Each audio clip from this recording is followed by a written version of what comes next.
Hey everyone, Amy here. I have some exciting updates to share with all of you, with the whole Create Magic at Work community today. As you may or may not know, Create Magic at Work is brought to you by my media and production company, Magic Thread Media, a curated network of conscious voices. And so I first would like to share that our network has officially grown to 6 incredible shows, and we are working on many, many more behind the scenes. So if you want to check out the shows on the network, you can go to magicthreadmedia.com.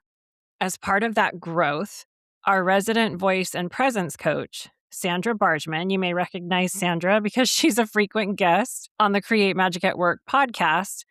Sandra has become an amazing and widely popular resource for so many in our network right now. In fact, one of her recent clients just shared that Sandra helped her claim her voice not by making it louder, but by making it truer, removing the artificial performance so her leadership could come through cleanly. So if you want to elevate your own voice and presence, Sandra is the secret weapon you need in your corner. And you can reach out and schedule an intro call with us at magicthreadmedia.com under services. Next announcement, I have also recently launched Magic Microdoses right here on Create Magic at Work. These are quick 2 to 3 minute glimmers of inspiration that I'll be dropping for you throughout the week to keep you inspired in between our full episodes. And each Magic Microdose comes straight from the journal that I authored, Creating Career Magic, and the Edgewalker card deck to give you exactly what you need to be inspired throughout the whole week. Finally, we have launched a brand new video series on YouTube featuring specific past and present episodes from Create Magic at Work. Create Magic at Work has been a running weekly show since 2021. I cannot believe I have been doing this weekly since 2021. It's insane. And I love it. And I love the people I get to meet. I love the feedback I get. So we are curating this brand new video series on YouTube featuring specific past and present episodes from the show. And the exact episode that you're going to hear today, I am resharing a beautiful conversation with the brilliant engineer, executive coach, Vedic wisdom teacher, and author of Astrology Decoded, which is one of the most beautiful hardback covers I have ever seen in a book. So check that out on the video series. Vish Chatterji, author of Astrology Decoded, on how astrology can guide your leadership path. Vish and I talk about how Vedic astrology serves as an amazing tool for self-awareness, moving us away from superficial ego, aligning us with higher self and true inner peace. Vish's perspective on navigating life's karmic balance sheet will help you get what he calls the debit card to make life's challenges a bit easier. If you want to watch the video episode, head on over to the Create Magic at Work YouTube channel. Otherwise, stay right here with me and take a listen to how astrology can guide your leadership path with Vish Chatterji. Thank you all so much for following Create Magic at Work, for being a part of the magic, and for growing with us. Now let's open our hearts and minds to the sky. Enjoy this incredible conversation with Vish Chatterji right here on Create Magic at Work. If you were to look to the eastern horizon, what star constellation, what energy was influencing you at the moment you took your first breath? And that has a profound effect on your being. So it's an observable system that's connected to energy, real energy in specific locations relative to your birth. So it becomes a much deeper system. You could almost say that Western astrology is like kind of a photograph of your current state, whereas Vedic astrology is like an X-ray vision into your soul.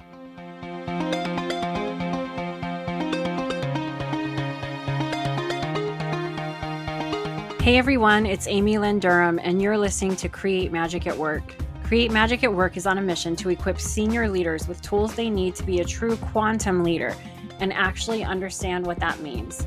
Improve employee engagement, retain top talent, and transform your workplace culture to have less drama and stress. So let's start making magic.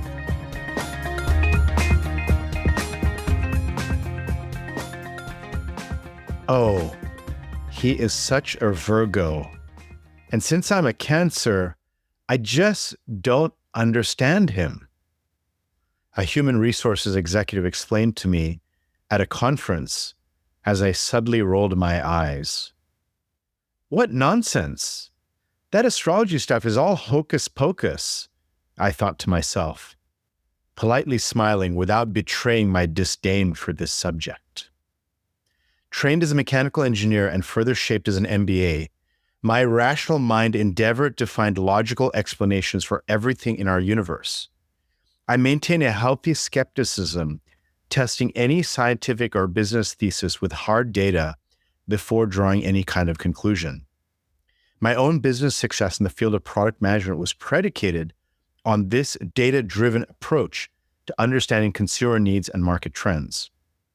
To me, newspaper horoscopes, magazine astrology, and pop culture tarot were all in the realm of make-believe.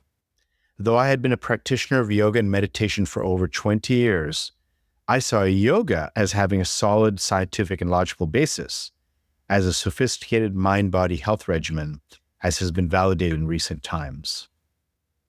After a successful career as an engineer, executive, and entrepreneur, Vish Chatterji is honoring his soul purpose as an East meets West executive coach and Vedic wisdom teacher. He helps people find light in their work through the wisdom of his ancestors, leveraging the traditions of yoga, meditation, Ayurveda, Vedic philosophy, and Jyotish. His coaching practice, Head and Heart Insights, counsels clients across the globe, and he serves as a faculty coach and educator for the Berkeley Executive Coaching Institute at UC Berkeley. Vish holds a BS in mechanical engineering from Northwestern University, an MBA from the University of Michigan, and an executive coaching certificate from UC Berkeley. Vish has studied in traditional Himalayan ashrams and at the Chopra Center for Wellbeing. Vish has held public office as a board director for the Beach Cities Health District in Los Angeles and is the author of The Business Casual Yogi, Take Charge of Your Body, Mind, and Career. The newly released Astrology Decoded, The Secret Science of India's Sages through Mandala Publishing is out, and that is why Vish has returned to the Create Magic at Work community and audience today. He was born in the bustling city of Hong Kong to Indian parents, has traveled to over 50 countries, and can get by in 7 languages. Incredible. He currently resides in Redondo Beach, California, within a bike ride to the Pacific Ocean. He's a married father of 3 and is often found cooking with the family, working in the garden, and tinkering in the garage. Vish, welcome back to Create Magic at Work, and thank you for that beautiful reading from Astrology Decoded to kick us off. Thank you, Amy. I'm so happy to be back on Create Magic at Work. It's been a show that I've been listening to over and over since I first appeared on it, I think several years ago with Business Casual Yogi. It's an amazing community that you've created. And I think more and more people are starting to realize how important it is to have magic at work, or magic in life in general, right? Yeah, thank you. We're actually celebrating 3 years this month of the podcast. I can't even... I'm like, how have I been doing this for 3 years with all of these incredible people? It's amazing. It's quite extraordinary. It doesn't even feel like it's been 3 years. And I'm excited to have you here. We have had some really amazing conversations about Jyotish, which is Vedic astrology. We've also had some amazing personal conversations in regards to how it compares to Western astrology and how it ties to leaders in the workplace.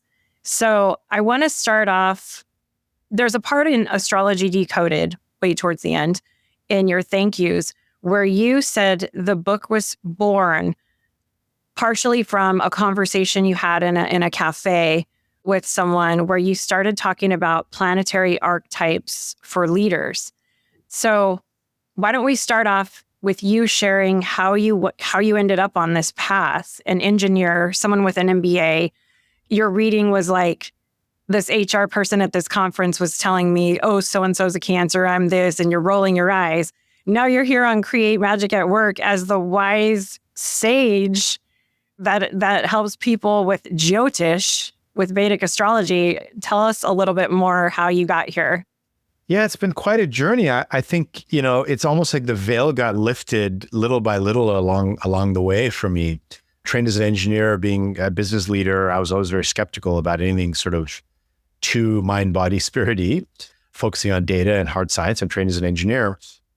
And I guess there's two converging paths. One was in the corporate world as a leader, we were constantly doing these personality assessments. Like, there's Myers-Briggs, there's the DISC profile, they just keep growing. There's probably 10 or 12 different personality assessments in vogue. And why is it that all these corporations keep doing personality tests on employees? Like, what do you think, Amy? Why is that? They were going in my head, Strengths Finder, this, that, Myers-Briggs. That's such a good question, because I'm like, why? Why are we doing this? To help people have some personal self-exploration, maybe some self-awareness about how they interact with others as a team. Hopefully, those types of things, how to, strengths, how to amplify your strengths, how to hone in on those. Yeah, maybe shine a light on some of your shadows. Yeah, so that's what's happening is everyone's trying to understand themselves better, and companies are trying to help their employees understand, their leaders especially, understand themselves better so they lead better and interact in teams better. And the person at the cafe that I was chatting with happened to be the associate publisher of Mandala, and he's trained in Myers-Briggs, so he's kind of a personality type expert. And I was telling him how Vedic astrology is the ultimate personality assessment. It goes deeper than anything else out there, right? And this is, after the skepticism of mine had subsided. So realizing that when you look at the moment of somebody's birth and you analyze their birth chart, their horoscope, so to speak, you actually get a much deeper personality read than anything else out there. And when people go to the newspaper horoscope back in the old days, or a magazine horoscope, or online or whatever, they're also trying to do this self-exploration. Everybody seems to want to understand themselves better. And I have been a coach, an executive coach for the past 8 years. And as a coach, I want my clients to help to understand themselves better. And of course, some of us coaches, we use personality assessments, but I got really interested in the Indian Ayurvedic medicine system. So there's an Indian ancient tradition called Ayurveda. It's a mind-body medicine system. And it divides people into these 3 sort of archetypes. They call them Vata, Pitta, and Kapha. And I talked about this a lot in Business Casual Yogi, my first book. And you could say Vata in general is an airy, creative type. Pitta is a fiery, driven type. And Kapha is more of an earthly, counseling, grounded type, right? And so everybody is a combination of these 3 archetypes, either very heavily towards one or the other. And in Ayurvedic medicine, a doctor would figure out what is your particular type, mind, body, constitution. And then they would give you lifestyle regimen, herbal regimen, protocols or massage, all these different sort of approaches based on your unique mind, body, constitution. The idea is that it's a more personalized approach to medicine, right? But I thought this was such an interesting tool to understand leaders better. So I started using these Ayurveda archetypes in my coaching practice. And I would give my clients a quiz, and that quiz is in Business Casual Yogi. You can take this quiz. And as you take the quiz, you'll figure out what is your archetype. And then based on that, I would, suggest different leadership approaches. Like a Vata is a very creative type, very spacey, very airy, lots of ideas, but can get very ungrounded and start to have issues with, ungroundedness, right? Not like anxiety or insomnia or not thinking straight. But then I was noticing that in corporate America, we all want to be the type A personality. We all want to be that driven leader. And so we kind of self-select towards the fiery archetype. And so when I would give my clients a quiz, I would see before my very eyes a different archetype, a different, my intuition was saying, hey, I think this person is more airy or spacey or more earthy or more grounded. But they would take my quiz and almost self-select to be more fiery. And so I went to my Ayurveda teacher and I said, people are cheating on my quiz.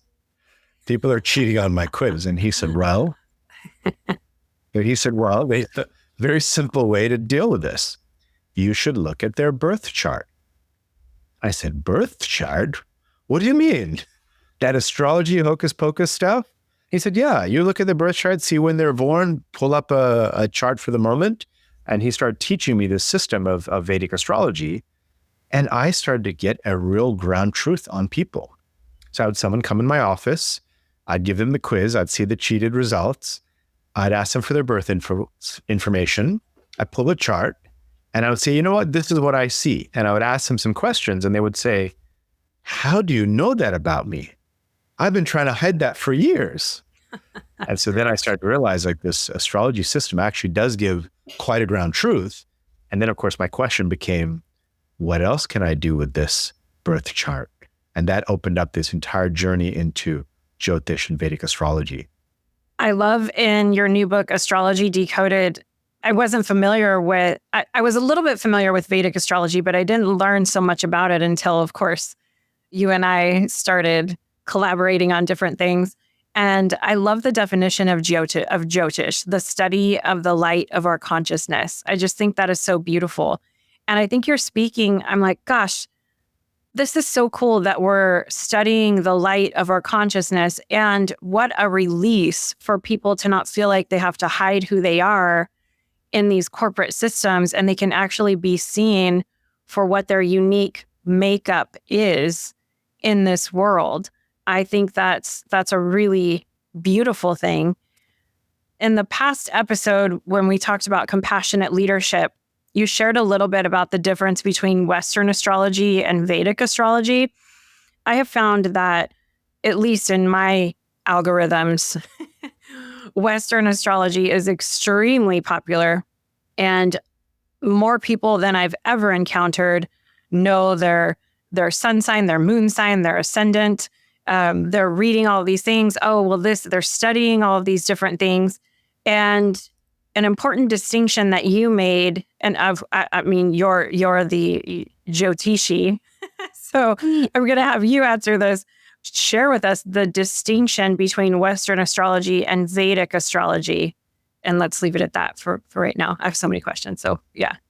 Yeah, and so I think when I first started going down the path of Jyotish and Vedic astrology, because I was so skeptical about astrology, I went with this sort of, skeptical mind, and I was looking for the chart to prove out reality. So I would say if I'm seeing this in a chart and somebody's, birth chart, and I ask them questions and they're affirming what I'm seeing, then I'm starting to say, okay, you know what, the data is coming back and affirming what I'm seeing. But I also didn't know much about Western astrology. And even to this day, I don't really know much about Western astrology. It's not something I ever followed or researched or understood. But then it's so popular, like you said, like people are talking about it all the time. And, is one system better than the other? It's hard to say, right? I don't want to disparage the whole Western astrology system because it has its place and its value. But the first thing I want to preface is that we are all of the signs. All zodiac signs show up somewhere in our birth chart. So some aspect of us is represented in each of the 12 different zodiac signs. So if you were to pick up a newspaper horoscope or a magazine horoscope or look up something online and read anything random, there's something in there that'll apply to you. And I think that's what happens is people read something like, oh yeah, that's me. I kind of get that. But underneath, there's still a bit of like, I'm not sure if that is really me. I'm a little skeptical. So the first thing that happened is when I started to learn about Jyotish as a Jyotishi, I started to notice that the calculations that Vedic astrologers use are very different to the Western system. And the calculations that astrologers in India use are accurate to the actual observable sky. So Vedic astrology is an observable system. Yesterday, the moon was in Pisces. If I took a telescope and looked behind the moon would be the star constellation of Pisces. Now, a Western astrologer may say it's in a different sign because they're using a different calculated position. So what's starting to happen is the Western astrologer is looking at the birth chart or looking at a chart, looking at a sun sign, a moon sign, a rising sign. But if they looked out of their window, away from their computer and up out the window, they would see something different in the sky. With Indian astrologer, whatever they're looking at on their computer or on their piece of paper, when they look out the window, what's in the sky matches what's on that piece of paper or on the computer screen. So observable system. And why is it important? In Western astrology, you call it a zodiac sign. And the sign is very interesting. It's a word sign because it's kind of symbolic, because it's not really there. In Vedic astrology, we call it a rashi. And rashi means a heap of energy. So we don't look at it as a sign, we look at it as a constellation of stars that emits a particular energy. And so we need to know exactly where that energy is and how it's influencing us in order to understand the energetic influence on us. And, in Western astrology, you use your sun sign, like where was the sun when you were born? And that's the same for everybody in this 30-day period and everybody anywhere on Earth. In Vedic astrology, we zoom in on the rising sign, which means at the exact moment you were born, at that time of birth, that date of birth, and that location on Earth, if you were to look to the eastern horizon, what star constellation, what energy was influencing you at the moment you took your first breath? And that has a profound effect on your being.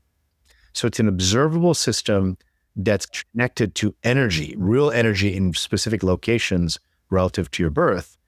So it becomes a much deeper system. You could almost say that Western astrology is like kind of a photograph of your current state, whereas Vedic astrology is like an X-ray vision into your soul. On that note, I have had a Vedic reading from you just to share with everyone listening, and it did feel very, very deep. One of the things that I remember from that is a way that you as my Jyotishi, am I saying that right? You're perfect. My Jyotishi, the way that you can help challenges in our lives or help with karmic debt.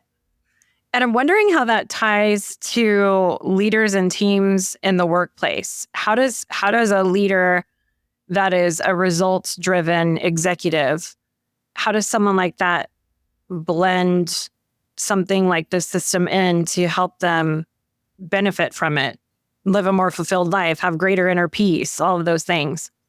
I mean, that's the thing, right? So you're a leader, you're an executive, you are taking personality assessment to understand yourself better. You're trying to understand sort of things that don't add up in your own mind. And so you're sort of grasping, trying to find a way to understand yourself better.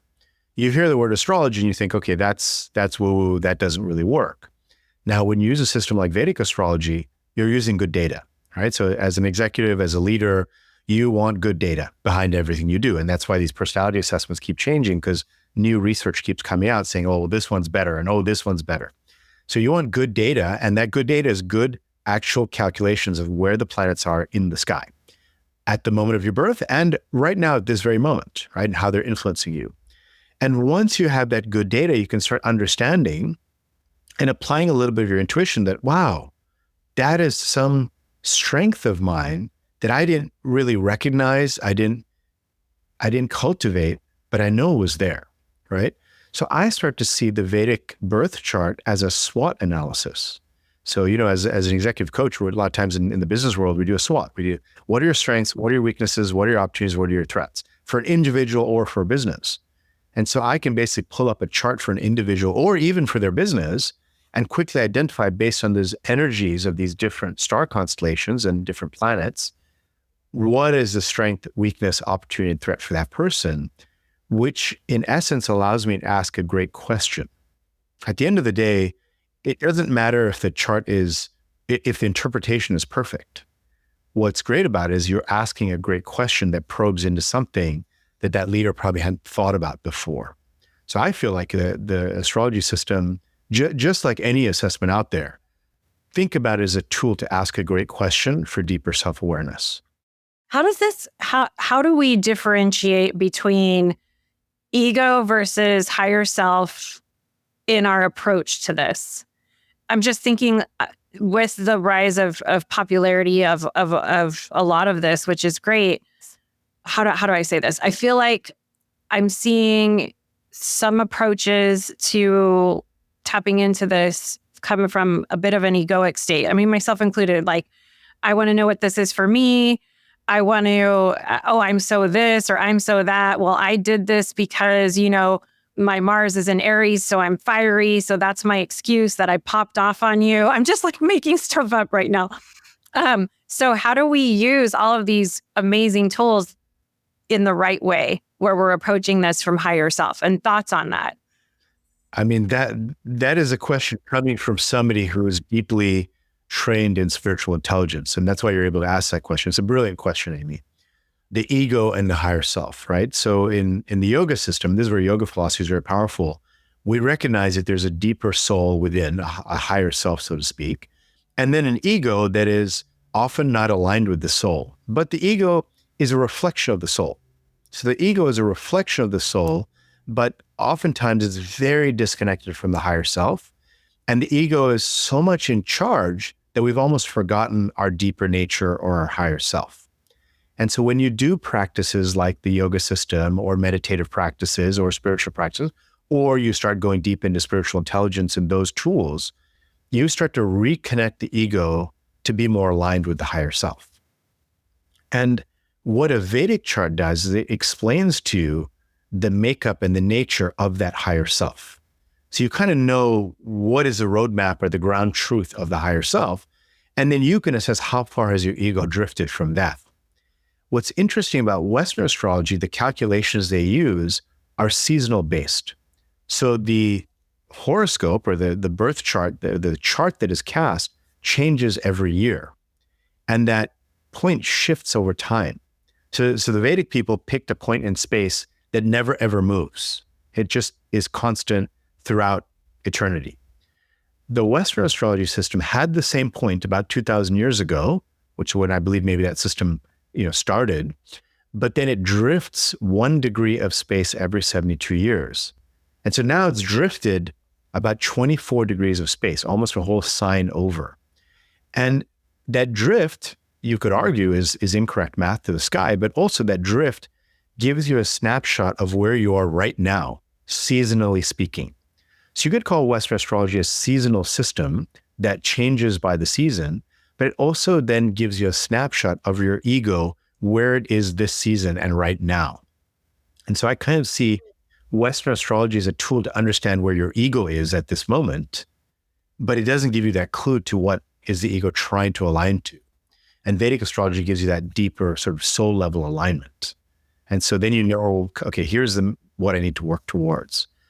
So they're both useful in that way, right? A Western astrology can say, okay, here's what I see in your ego. And you're like, wow, that's me, right?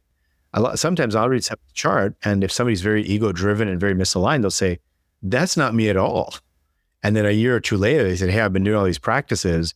Now I'm starting to see I was way off. I was way off my true self, right?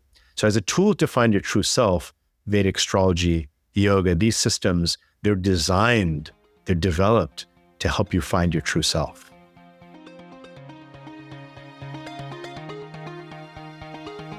All right, it's time for a fun, playful, quick break. And it's time for you to discover your spiritual intelligence at work. So over here at Create Magic at Work, we are not just a great podcast. We are an executive coaching firm, a team dedicated to helping leaders like you create healthier, more fulfilling workplaces. Whether it's through private coaching, transformative workshops, or impactful keynotes, we're here to help support your journey to have less drama and stress and more magical moments in your life. So have a little fun. Take our quick quiz in the show notes and see where you stand. Discover your spiritual intelligence at work. Click on the link in the show notes and reach out to us for support if you need it. Sending magic to you. Interesting. I have the most randomest question right now to that. Go for it. Okay. So to me, you're describing if somebody was operating from a real deep ego state and you had a chat with them as their Jyotishi and you pointed out these ways they can tap into higher self, then they're aligning with true inner peace, true fulfillment, who they are at soul level. What does that look like if somebody wants to use a tool like this for their deep egoic state? What if somebody wants to not operate for the greater good or for a higher level of global consciousness or for a elevated collective? What if somebody wants to use these tools for more money, just go, go, go? How do I, because I know there's a lot of great manifestors that can manifest things. And that's sort of where I was going with my other question too. It's like, how do we use these tools so they ripple out in a way that it's for the greater good and not just for self-serving reasons? I mean, I can get into that space myself. Like, oh my gosh, like new moon intentions. I need this deal, trying to bend the universe to your will. Yeah, I mean, it builds off your question on karma, which I didn't fully understand. I didn't fully explain the karma question because there's so much of it to understand, right? So there's a few pieces of your question. One is, are people ready for the truth, right? And I wrote about this in Astrology Decoded. I think the opening chapter, I talked about a yogi friend of mine who is deep in the yoga tradition, practices yoga, is understanding yoga philosophy, but then follows Western astrology. And I was confused. I was like, why would you do a system of yoga that is to try to find your true self, but then use a system of astrology that takes you away from your true self? And she, very intelligently said, well, I'm not ready for the truth just yet. I'm kind of attached to my ego. I'm attached to what I've created for myself, and I don't want to leave that. And that's fine, right? So you can say, you know what, you're not ready for that level of truth. And even as a Jyotishi, clients aren't going to come to me if they're not ready for that level of truth, right? If they want to stay in kind of a more superficial, ego-driven existence, that's fine. They can do that, right? And not everyone needs to access the truth at every point in their life. When you're ready, then the knowledge will be there for you. But then it is a powerful tool. And what Vedic astrology is ultimately, I look at it as a karmic management tool, right? We're a sum product of every action, everything, every choice we've ever made in this lifetime and other lifetimes, if you believe that paradigm. And so things happen based on debts that have to be paid off. And so the Vedic system looks at life as this really powerful accounting system, right? In the Judeo-Christian system, there's this idea of judgment. Did you do good? Did you do bad? There's judgment placed on everything. The Vedic system, there's no judgment. It's just a balance sheet. It's either plus or minus, just like numbers, right? You look at numbers and you look at a balance sheet in finance, there's no judgment, it's accounting, right? And so when you look at the karmic balance sheet, as an astrologer looks at your chart, they're looking at your karmic balance sheet and they're saying, look, based on all the karma that you have, these are the kind of things that are going to happen to you. And you have the ability to change that by paying the debt off in a different way. So when you said, Vish, I want to bend the universe, you can. It literally bend the universe by doing karmic remedies. If you, for instance, let's say, harmed a child sometime, that debt is going to come back to you. You're going to have to pay that back, right? So either you'll get harmed or a child of yours will get harmed. That debt has to be paid back.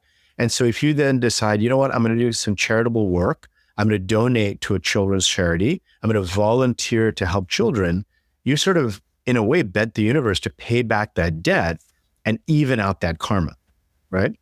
So then the question becomes, what if you decide to bend the karma, bend the universe for some personal gain? Sure, go ahead and do it. But there's a balancing effect. There's a karmic effect. If you did something that harms somebody else, you're going to have to pay that back. So the thing is, as you take actions in life, as you start to push yourself in certain directions, are you creating more debt for yourself that has to be paid back at some point? So it becomes this karmic balancing act. When you do something in service for humanity, in service for others, usually that's giving you a positive balance in your karmic debt. And then good things will happen to you at some point. That's kind of the way to look at it. Does that kind of answer this question and the last one around karma? Yes. I want to share with everyone listening. So personally, when I did a reading with Vish, I was carrying some anger around someone I had seen as an advisor that got really into, they gave me bad advice. They gave me bad spiritual advice. And I had been carrying it with me and I was really upset about it. And, how could somebody do this to me? And I couldn't let it go. And just to add to this whole balance sheet thing that Vish is talking about, I went to Vish and I brought this up to him when he was showing me my Vedic chart, and very compassionately, Vish looked at me and said, well, you got bad spiritual advice because at some point in one of your lives, or in this life, you have given bad spiritual advice. And I was like, whoa. And for some reason, hearing that made it better for me. I was like, I get it. I can release this and I can understand because I've done this before. It hit me and it resonated so deeply with that. And it was actually really healing and really helped me have compassion for the person that I viewed did that to me. So I just want to share a personal story to kind of amplify that whole karmic thing that you were explaining and how it helped me release, really. We're on the full moon energy still, so focus on release there, yeah. What is one lesson that you hope people take away from our conversation today, from Astrology Decoded? What is something you hope they will take away from this? Well, I think there's a takeaway from our conversation, a takeaway that I hope from Astrology Decoded. So Astrology Decoded is a book to help you start to just dip your toe in this ocean of Jyotish. It's a massive subject. It's complex. It's not very approachable. There aren't very approachable books out there. And so my goal with the book was to just give you this very digestible, approachable way to start to understand this very sophisticated, elegant system from 5,000, 10,000 years ago, much older than the Western system. And my hope is through the book, it doesn't turn you into a Vedic astrologer, but it turns you into somebody who lives with more consciousness, that you're able to go through life and notice. You don't have to look at charts. You just have to look at the world around you, right? Because what is astrology? You're looking at planets way out in space. Well, look at stuff right around you. Look at your neighbor. Look at the person sitting in the cubicle across from you. That's much closer information than a planet way out in space. And start to understand how these energies of these planets and constellations are showing up in the people and events all around you. So I think that's the first thing, is living with this more conscious awareness of the universe communicating with you all the time. And I think the other thing is, from this conversation, recognizing, and this is a hope for myself as well, is can I find gratitude in every experience that comes my way, right? Somebody comes to me and gives me bad spiritual advice. I can get upset. Why did this happen to me? Or can I get the perspective to be grateful that, wow, I just had a major piece of debt paid off, right? That bad spiritual advice I gave way back when, it just got taken care of. Thank you, oh bad spiritual advisor. You have cleared up that debt for me, right? Oh, this person stole from me. Oh, thank you for stealing from me, because that time that I stole way back, who knows how many lifetimes ago, has now been taken care of. And that's very hard to do. And all the spiritual traditions are trying to move us to that sense of gratitude for everything. Good thing happens, bad thing happens, no matter what, we're grateful. Very, very hard to do in practice. But theoretically, that's really what's behind astrology, is can you find that? Can you let go of that? Can you let go of the anger and frustration when things don't work the way that you want them to? Because that was part of your debt repayment plan. I like that. Yeah, it's like seeing the gift in everything. That is hard to do when you're living it. But I love how you just framed that. If someone wants their Jyotish reading, how can they? But there's a part of your book that says find the right advisor, because you're opening up Pandora's box of your karma to them. How can they find someone that they feel aligned with? In my first book, The Business of Casual Yogi, I talked a lot about intuition and cultivating your intuition. And so if you have, good, solid intuition developing practices, spiritual practices in business, you kind of know who is a good fit to work with you, not to work with you, who's a good partnership for a deal, who's a good employee, who's a good potential other company partner. So same thing here, when you're going deep into understanding your soul's karma, pick someone that resonates with you, right? Just understand, how do I feel when I hear this person speak? Do I like what they're communicating? Is it too direct? Do I need direct? Is it too flowery, or do I need flowery? Does this person understand my context, my paradigm, right? There's many phenomenal astrologers in India, but they don't understand the Western paradigm, right? Some people that really understand the Western paradigm, but they're not solid astrologers, but they're great counselors, right? So I think, a combination of bedside manners, explaining ability, and then just in general, just feeling that you feel like, yeah, this person is somebody that I could go to for counsel. There are far more qualified, more intelligent, more computational astrologers than I am, but I bring a different perspective to it. My perspective is more about, asking the question as a coach. And so using astrology to ask great questions to help people understand. But sometimes you want somebody to tell you, I have clients that come to me and say, hey, tell me when I'm going to get married. I'm like, well, I can do that, but that's not my thing. Like else will tell you, you'll get married on this day, this time. Sometimes people ask me, when am I going to die? Or when is so-and-so going to die in my family? And I'm like, well, I don't do that. That's, unless it's a certain kind of circumstance, I might do that kind of a prediction, but if it makes sense karmically for me. So I think it's all about finding, as you would in anything, right? Somebody who is a good fit for you is the main thing. Yeah, that was my part B of this is how do we approach predictive abilities of others when we're seeking predictions or when we're with somebody that is claiming to have a really strong predictive ability. What is your advice for how we should be or discern in those moments? Should we even be seeking predictive things from others? I mean, I feel like that can get dangerous, It can. Some predictions are great. Like I want to build a new house and I'm going to lay the foundation, but the weather forecast is rain for the next week. And if I try to ignore the forecast of rain, I might run into a lot of problems when I start doing the cement work. Okay. So better delay a week, right? So in that case, that prediction and that forecast is helpful. So knowing the karmic weather patterns is quite helpful, quite useful.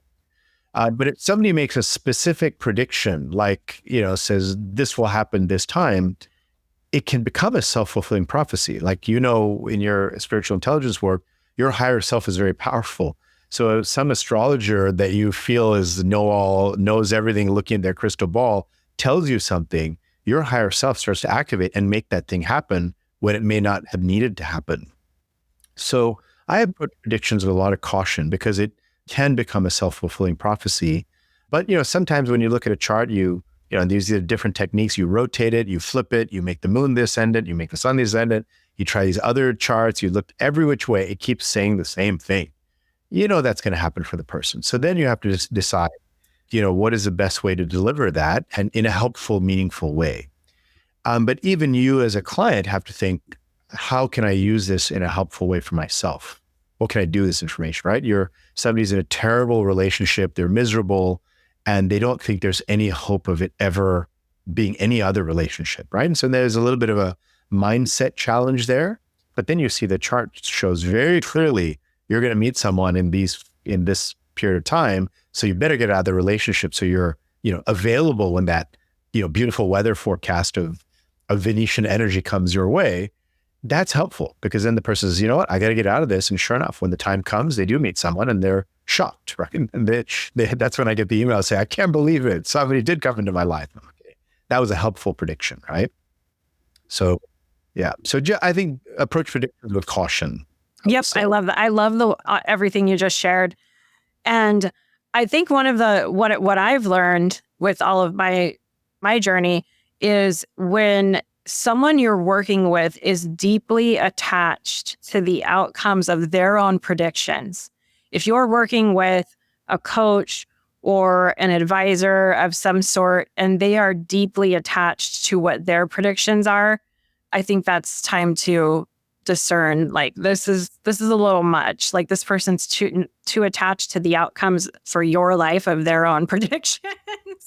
And as you know, Vish, we are open to outcome and not attached to it. That's one of our coaching values. We both went to the same Berkeley Executive Coaching Institute. I just wanted to share that as well. I normally pull a journal prompt card at the end of every episode. I really feel like we should do something different today because we have you as our Jyotishi here. Do you want to share any wisdom? Before we started, I have to tell you, I was hoping you would read what you read, and I didn't even ask you to read that. That was my thought when we were emailing each other yesterday. I was like, oh, and he read that. And you read that. That was so cool. And you mentioned something about doing kind of something on the fly. So do you want to do that to end our conversation today with everyone? Sure. Yeah, I can. And yeah, a couple of things before we end. So one is please, please, please look for Astrology Decoded on Amazon and pre-order it. To support an author, the pre-orders make a really big deal. And I think we are going to be launching this just before launch. So it'd be perfect. Like the podcast will come out, and I hope all of you listeners pre-order the book, and that will help me a lot as an author. And the other thing I want to make very clear is Vedic astrology is full of remedies. So you can change the outcome of things. These things aren't fixed, right? There's some things that are fixed. There's some things that are modifiable. Western astrology kind of lays it out and says, okay, this is what it is. But Vedic astrology says, here are the energies, but you have the ability to actively manage it. And when you work with a coach or a counselor, you are actively managing those energies and changing things, right? And so setting intentions, doing practices, doing rituals, doing the work, making the right lifestyle changes and choices changes the outcome of those energies. So even when I look at somebody's chart who's not very up on their spiritual practices, and they start implementing practices and tools around spiritual intelligence, a year later when I look at their chart, it's a completely different read because of the way they're actively managing those energies. So remember, you are in the driver's seat, okay? And so finally, I'm going to pull a chart for when we started, for this moment right now. And so this is a technique that astrologers use, that they literally pull a chart of the heavens at this very moment. And where I am sitting right now, Venus is in the eastern horizon. So if I were to look east, I would see the planet Venus rising, and it's rising in its own sign of Libra. So that means the constellation of Libra is rising. The constellation of Libra is actually ruled by Venus, and Venus is in it, very strong position. And so that is very good for all of us listening. One thing I observed is to corroborate, Venus's color is pink, and Amy is wearing a pink blouse. Yes. So that's, information, right? Okay, pink is there, Venus is communicating. And we've had a very, amiable discussion. It has been very harmonious. So that's another Venus energy and Libra.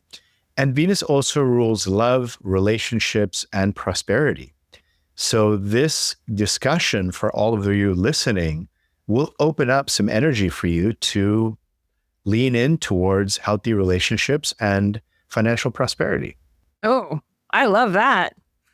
Well, I'm glad we had this conversation today, and thank you for sharing all of that. Yeah, actually, the sun is rising behind me from the east in our video here in real life here, not just in the video. So thank you for sharing that lovely, lovely energy with us, Vish. And yes, please, we will have the link to Astrology Decoded in the show notes.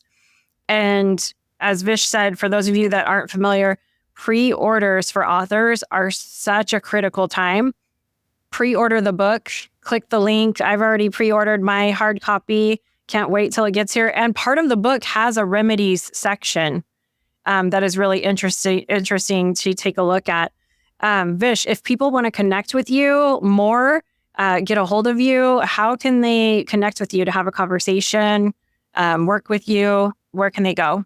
Yeah, so the easiest way is we just launched a site, vishchatterji.com. So just remember my name, vishchatterji.com. And when you arrive there, you'll see a picture of Astrology Decoded. This is the book. You'll see it there, and there's links to order from there. Yeah, it's just beautifully designed. And when you take the jacket off, the front hardcover just looks like a gift box. It's just gorgeous. Yeah, the artwork inside is spectacular. Yeah. So vishchatterji.com, and you can go there, and then you can learn more about Astrology Decoded. We actually have a chart calculator, so you can calculate your birth chart from the website. And then there's links to Business Casual Yogi. And then if you're interested in working with me through there, you can find my coaching practice as well. Amazing. Vish, thank you so much for being our Jyotishi today. And thank you for bringing some magic to everyone today. Great. Thank you for having me on the show again, Amy. This has just been magical, as it always is, creating magic as you interview and talk. And it's just wonderful. I'm so happy and honored and blessed to be on the show today. Sending you many, many blessings back for Astrology Decoded, just being at the top of the list there for you. Thanks, Vish. I want to thank each and every one of you for being here as we explore what it really means to create magic at work. If this conversation resonated with you, or if someone came to mind while you were listening, share the episode with them. Help others who are looking for these types of conversations find us. And don't forget to follow, subscribe, rate, and review so you're notified when the next episode airs. Until next time, keep edge walking, keep challenging the way things have always been done, and keep making magic at work.